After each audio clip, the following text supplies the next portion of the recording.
should you expect any voltage reading between C and a terminal, G, W, Y, when that function is not selected at the thermostat? No, voltage should only appear when that function is actively called for by the thermostat. When diagnosing thermostat control circuits, measure between the common conductor and each signal conductor with the system idle to verify no phantom or backfeed voltages are present. Use a digital multimeter with a high input impedance, but confirm suspicious low voltage readings with a low impedance meter or a simple load to rule out ghost voltage. Understand that thermostats control relays or electronic inputs on the equipment, and a properly inactive call will present an open circuit or 0 volts relative to common, not a steady supply voltage. Some smart thermostats include internal electronics and sensors that may reference the common, so check manufacturer wiring diagrams and the thermostat's installation manual to determine normal idle behavior. If the equipment uses relay coils on the furnace or air handler, those coils will only be energized when the thermostat closes the circuit. Measure coil continuity to confirm the circuit is intact and inspect the relay for welded contacts.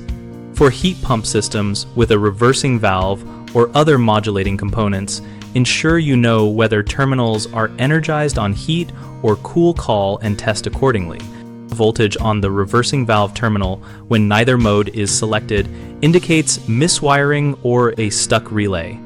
Always isolate power and follow safe work practices when probing terminals, and document each measurement so you can compare readings before and after repairs. Common mistakes include misinterpreting ghost voltage from long runs or induced wiring as a live command. The solution is to use a low impedance meter or place a known resistor or lamp across the terminal to load the circuit and reveal true voltage. Another issue is relying on the thermostat as the only diagnostic point when equipment side relays or control boards can backfeed signals. The fix is to test at both the thermostat and at the equipment end and inspect the control board schematic for jumper or configuration settings. A third frequent problem is assuming all thermostats behave the same. Resolve this by reading the thermostat's technical documentation, noting any internal power stealing, battery, or common requirements, and verifying wiring matches the documented terminal functions. BigHomeProjects.com connects homeowners with local contractors and provides project filters and reviews to help pick the right professional for control and HVAC work.